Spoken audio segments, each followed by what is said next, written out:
Voilà, mesdames et messieurs, tout est bien qui finit bien. Nous sommes à la deuxième journée de cette convention de l'église Ndji du 12.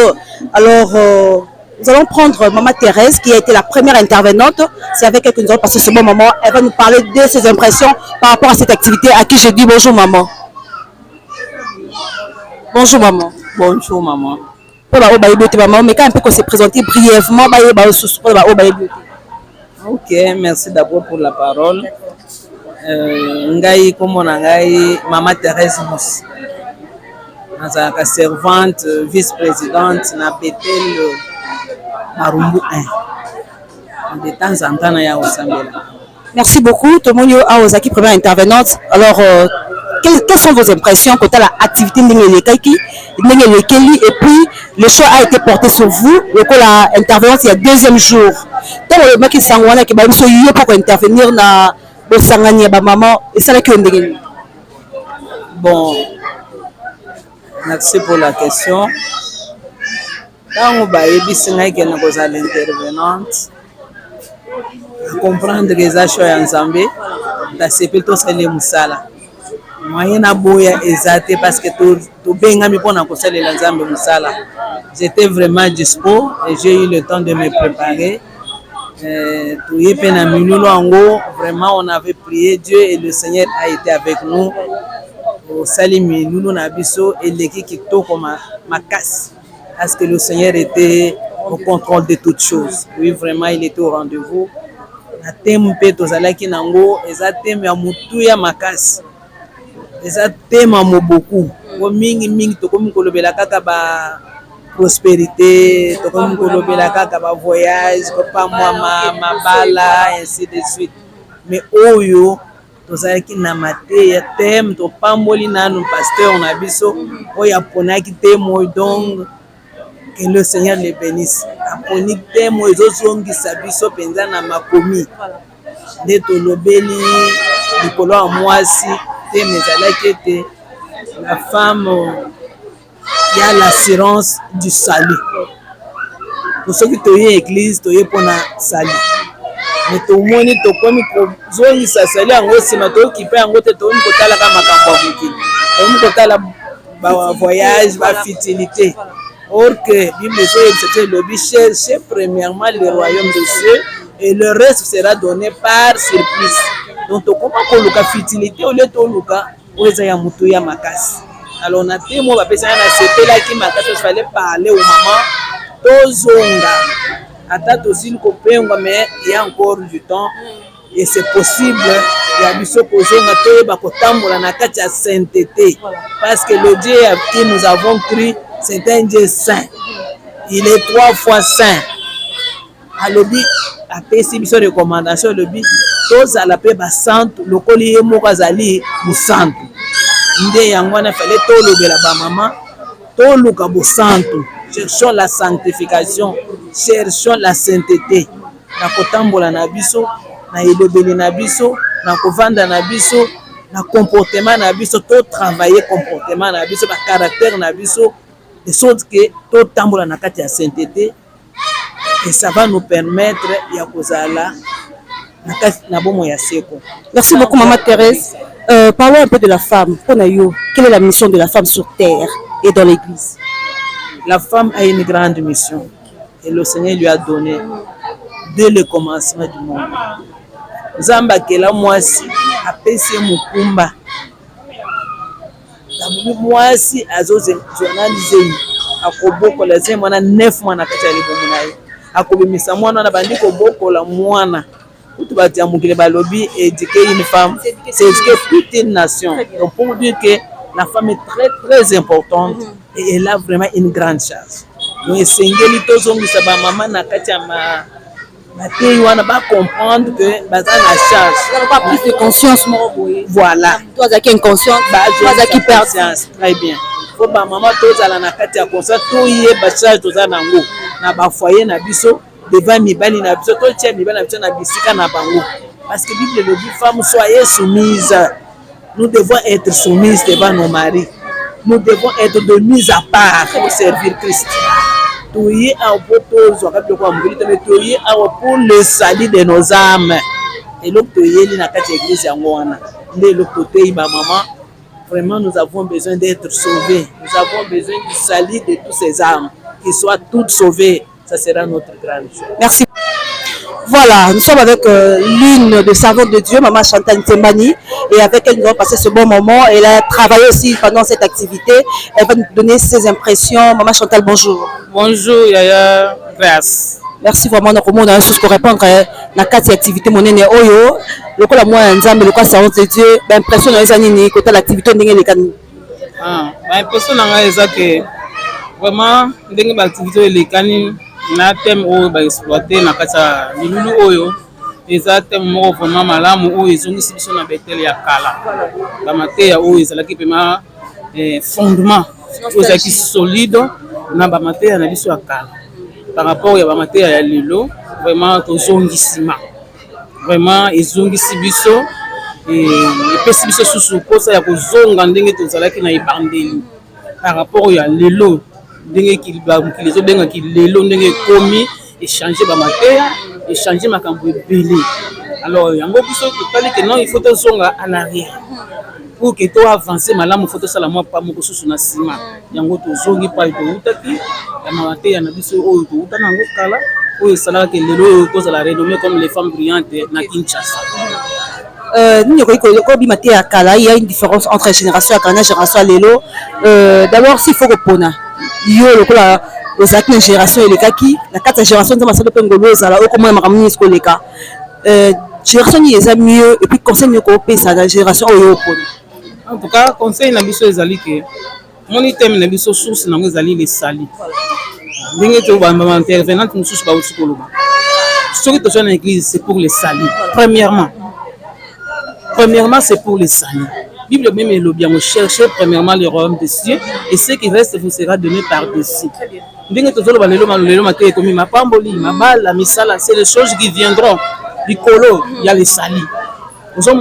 Alors aujourd'hui nous avons oublié les salis pour s'attacher kakana à bénédiction matérielle, à bénédiction physique, bénédiction financière. Donc yango to komi ko s'attacher na nous avons oublié que nous sommes venus dans l'église pour les salis.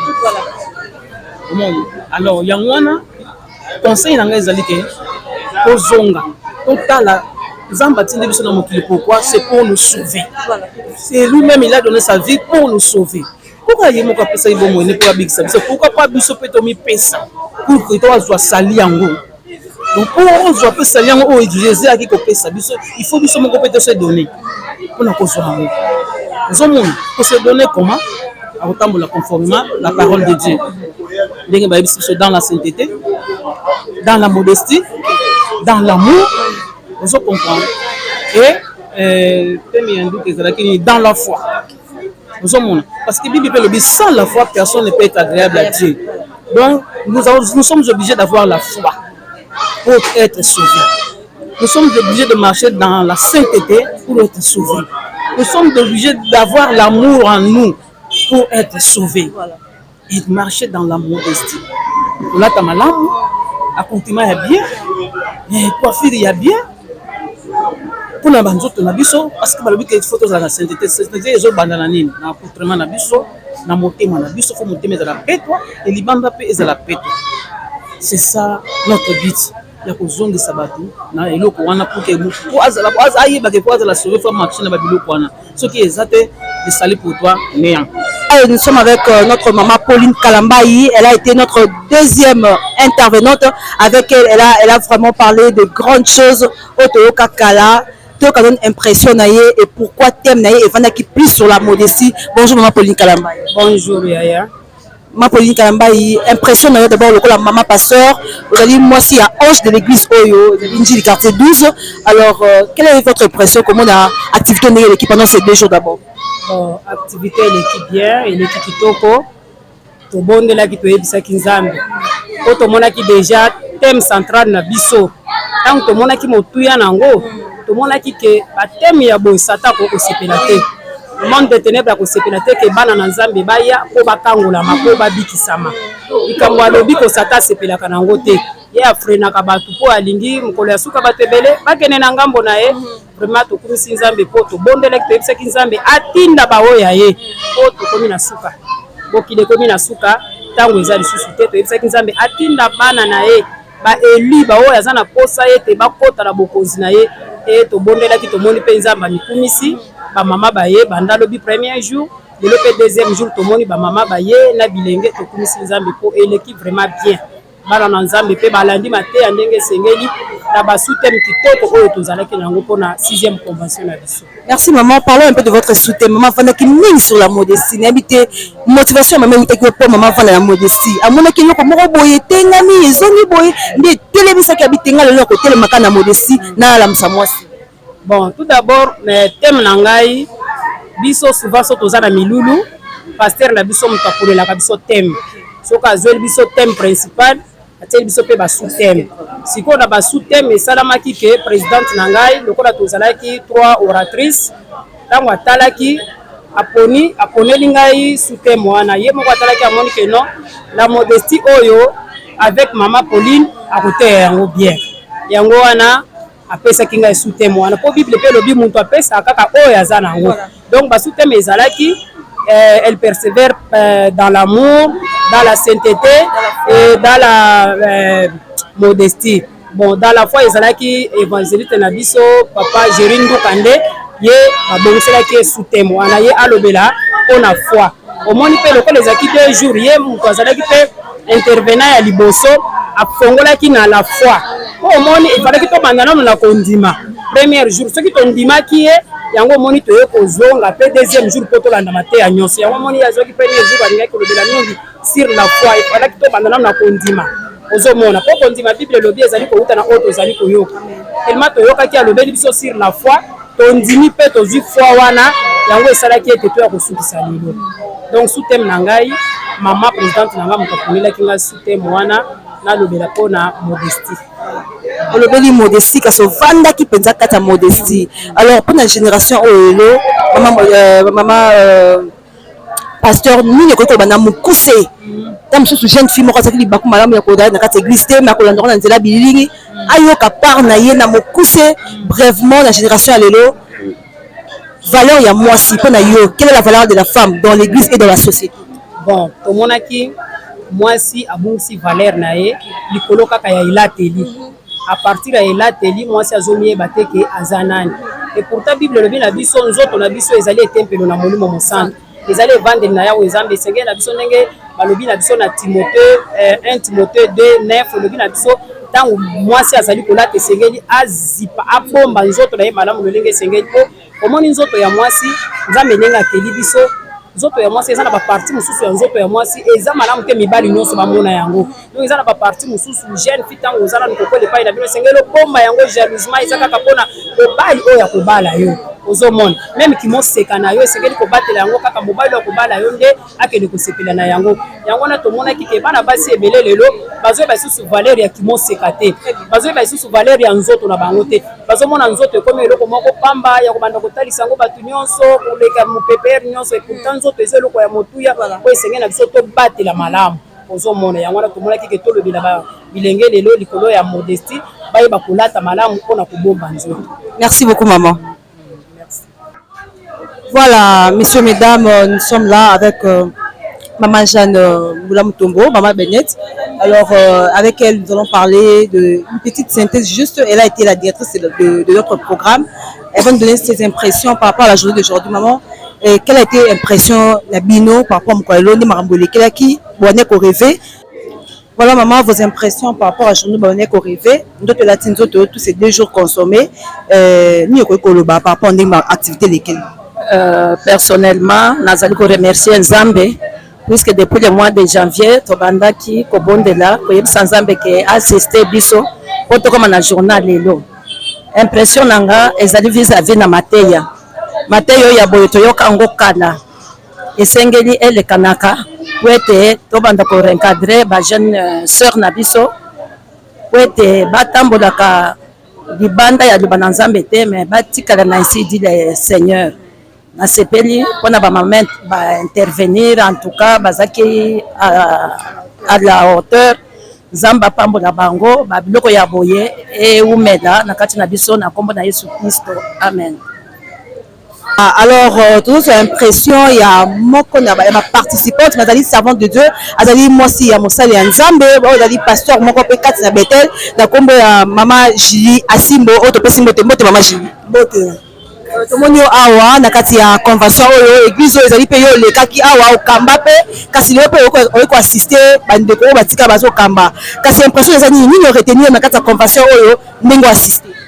En tout cas ndenge na assister na kati ya convention oyo na retenir makambo ebele so na bipa na banda koloba ngo tokolala surtout tant na moni mateya oyo toyoka kala ete ya makalisusu na Betel te Betel ekoma lokola ba assemblée même c'est comme lokola ba wenze mutu azoya n'importe comment. En tout cas, on est comme Mathéo, maman Pauline, surtout à Théo. Il y a repentance au cannabis à tout moment. Mais Mathéo, ça va pied du sous-souté, tu vas comment il y a n'importe comment dans une église en tout cas. Et c'est pas l'issinga makas Mathéo. Donc la maman, retour à l'authenticité. Retour à l'authenticité, le la maman au Kambaka. Alors, nous, nous connaissons ma chaîne fille ou à l'élo, promotion au Kamba, par rapport à Mathéo. Nous, nous connaissons même là-bas, on peut retenir. Bon, lelo ko nakoki ko memela ba jeune fille ya lelo oyebisa bango kaka ke modernité kosa bango te. Modernité nde mutu ezo bebisa génération oyo ezo koya génération montante. Alors bake bana modernité bazala prudente. Bazala prudente ne bible lobi tozala prudent lokola ba serpent tozala prudent lokola serpent do bazala prudent donc eza ba risque moko diable azo utiliser pour na ko peupler quand na ye sans le savoir yo mona ka tozoya no na kati église mais diable déjà c'est bendi yo na ngambu na ye. Merci beaucoup.